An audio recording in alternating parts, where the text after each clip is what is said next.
we're here, or I'm here to talk about doing business with the Chinese. Just an introduction, and I'll give you some of my background as part of that introduction.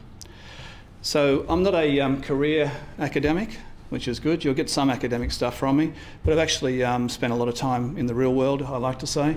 OTC, the Overseas Telecommunication, spent 15 years there before I joined the university. I decided to leave once it got gobbled up by Telstra. So for me personally, first visited China 20 years ago as a backpacker, although I did have a look around at some of the industry over there. And I can tell you things have changed a lot since those days. When I was first there in the early 90s, as a foreigner, you could only stay at special friendship foreign hotels. And in terms of finances, if you needed local currency, you had to go to the Bank of China with your visa and spend half an hour just to get a few hundred renminbi. Now there's ATMs everywhere there. It's a different world. In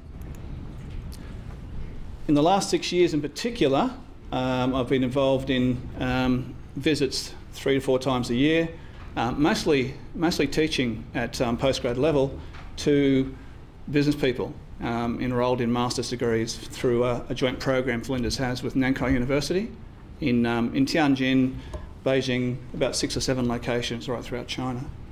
And when you're in that environment talking to business people, you really do start to get a bit of a handle on how they think, what goes on, and it exposes a few of the fallacies and things that were sort of myths that were actually given.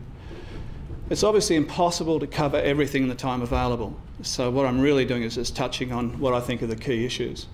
But I'll also provide a little bit of academic stuff, a little bit of a framework that gets you to think about the differences between how we operate here and how things operate in China. So brief background on China. Very high growth since 1979 with the opening up. Since that time there's been a dramatic reduction in poverty. It's been the greatest number of people lifted above the poverty line in the shortest term in human history. So we haven't seen anything like it before. This is really something quite new and quite dramatic. But still, half the population are low income. They're not below the poverty line, but they're low income. And really this divide is between the rural and the city. So people in the sort of farming communities versus those that have lived in the cities. And it's been this way for centuries, in fact, millennium.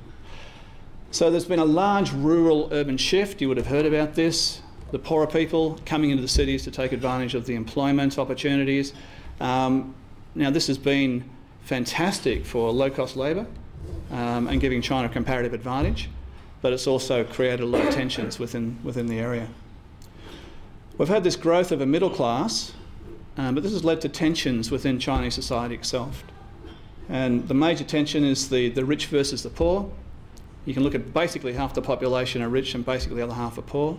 When you get over there, you'll know that the big cities are far ahead of some of the cities here in Australia in terms of goods to buy, living styles.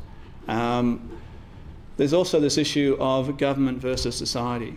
The issue of corruption is a big deal over in China at the moment, and much of that is because the middle class are actually raising the issue, but also because the poorer people are actually starting to look and say things need to change. But really, overall, very rapid change is a big part of modern China. These people have been going through a lot, particularly in the last 30 years, but beyond. So here we look at Shanghai. This is Pudong taken from the Bund, Shanghai last year. When I first went there in the early 90s, it was just this one here, Oriental Pearl, that was up. It was only newly completed. All this in the background was basically flat all the way to the new Pudong airport. Now we have all these commercial buildings. This is the tallest building in China up here. And these ones in the background are actually residential. And they go as far as you can see all the way back to the one of the international airports. Shanghai now has 2 international airports. Okay, I don't have a lot of time, so I'll have to go through some of this fairly quickly, but the Chinese are different to Australians. No surprise, right? But what you need to understand is the Chinese really think that Australians, or anyone out that's non-Chinese, are very different to them. Very, very strong culture. Chinese culture is much stronger than just about any other cultures. So what I'm going to do is give you a framework for thinking about these differences. But I have to note that not all Chinese are the same. When we talk about all this stuff, we're talking about tendencies and generalisations. Not every individual within these societies will actually adhere to these stereotypes, if you like, for want of a better word. I've got this example here of Foldings in China. Some of you are probably old enough to remember Foldings, big multinational pharmaceuticals, used to be based here in Adelaide. Well, back in the early 90s, they set up in Foshan in southern China.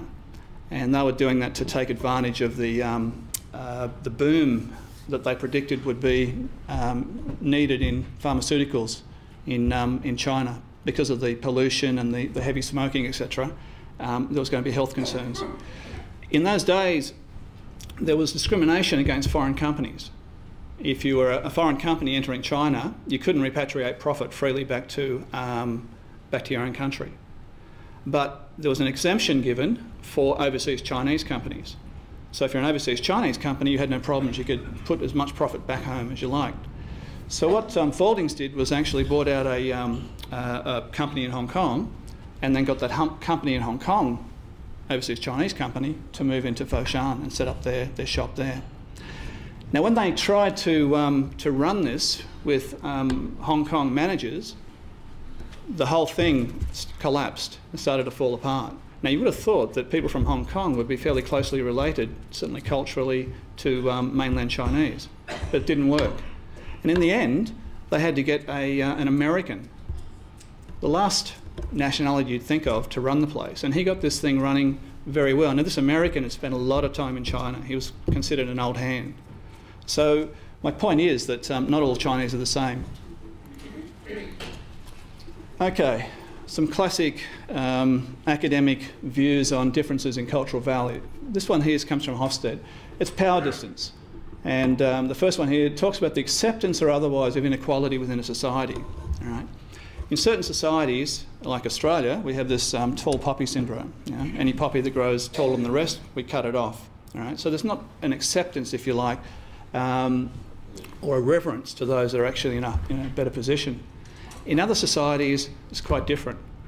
And certainly in Chinese society, there's a much stronger acceptance that there will be inequalities within society, and this is the way it is. This is the norm in life. Yeah?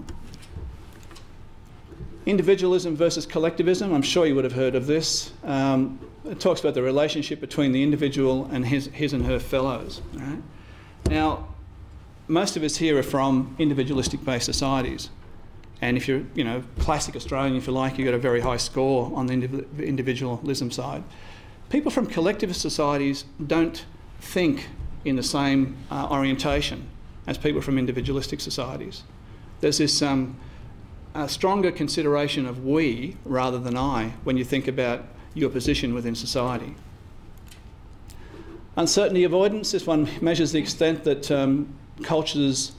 different cultures socialise their members into accepting ambiguous situations. Basically how risk averse they are. And within this area, Australia is kind of middle of the road, Australians rather, but the Chinese are actually much more risk averse than we are and most people in the West. And a lot of that is because of the history. Masculinity versus femininity, this is the relationship between gender and work roles, which is another classic. Just to give you an idea of the scores, if you look here, here's Australia and here's China. On power distance, Australia, very low, tall poppy. All right? You look at China, very high. There's a much greater acceptance of power distance. Uncertainty avoidance, Australia, this is on a scale of 1 to 100, in the middle, whereas China is down here, 30. Much less risk averse, if you like. Individualism, of course, Australia ranks very, very high. China, very, very low. And similar things for masculinity. Now, when these guys actually went through and had a close look at this over a number of years, they also came up with this idea of a fifth dimension for the Chinese, a cultural dimension, yeah? And they called this thing Confucian dynamism. Very similar to the Protestant work ethic that used to be around a couple of hundred years ago. And one of the things that's characteristic of this is these attitudes towards time. A much longer time focus. Yeah? This is why they talk about relationships, because they're expecting to have a long-term relationship when they do business with you. Persistence, a characteristic of any successful businessman. Status, I can't overemphasise how important status is within Chinese society relative to here. And this is something that you need to be aware of, but you also need to use to your advantage when you're undertaking business with the Chinese. Protection of face, my ANZI, I'll talk about this a bit later, but this is extremely important, and it really has a big impact on the way you deal with conflict and a whole range of other situations within a Chinese business context. Respect for tradition is still very big in China. So you should really try to avoid undertaking anything that's going to negatively or put Chinese history in a negative light. This one here, of course, you'll be very familiar with, reciprocation of gifts and favours. It's a part of the society, and of course it can go too far, but we'll talk about that a little bit later. Most of you will probably know that Chinese society is a Confucian society as well, has a long history, 2,000 years. Now, Confucian wasn't really a religion. It's really a way of actually behaving and relating to society. The only reason I included this is because I wanted to get you to look at these things here. Loyalty is one of the key teachings. Reciprocal obligations, once again, and honesty. Now, these are the real keys that come out of this, that are instilled in kids from an early age. You also need to understand this one here as a framework. Low context cultures, this is us. Yeah? This is the issue of communication. And when we talk about explicit communication, it's very direct. Very what we say is what we mean. A bit like what we write is what we mean. Okay, so this is the Australian situation. You can see here that good communication is one that's direct and doesn't leave much room for interpretation. We do things in sequence, one at a time, and much depends on written communication. All contingencies are clearly anticipated and written out. Now, this is most commonly places like Australia, Britain, the West really, yeah. Other cultures such as China are high context cultures. Attention is paid to the surrounding circumstances for interpretation of the message. This is really hard for a foreigner to get into, because as a foreigner you don't have the context that they take for granted, yeah. Now people say, well, how do we get that context? Well, one way, of course, is learning about the country, etc. But I found that the best way to get a clear understanding of things is to keep asking questions. Is this what you mean? Is this what you mean? What about this? Is this what you mean? Until you actually nail it down. Because really, you'll find when you get over there that many times you'll actually have a conversation and you're thinking, I'm not really sure exactly what they're on about there. You'll go home and suddenly the light bulb will come on. You go, ah, that's what they were really saying. All right? I once did an experiment on a Chinese friend of mine, because part of this is that they really don't like saying no directly. All right? So they have all these euphemisms and other ways of knocking you back indirectly. Yeah? I once said to a Chinese friend of mine, you really mean no, don't you? And he said, no, no, no, no, and changed it and put it in a night 7 times before he actually said, yes, I actually mean no. And he got really angry with me, right? That I'd forced him into, you know. So when someone says to you, it may be difficult, all right, be prepared for what they really mean is no, yeah? This is this indirect communication. And you have to really sort of get a bit of a handle on and experience to come up with a good understanding of this stuff. Okay, frameworks for negotiating with the Chinese. Differences. First one is the goal of the negotiations, right?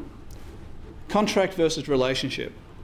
Australians and most Westerners in general are put in this category here, where what we're after is a contract, whereas the Chinese and most Asian countries are after a relationship. Now this has some pretty significant impacts on how you actually go about the negotiation, but it also has some pretty significant impacts on just what the view of a contract is, which we'll talk about a bit later.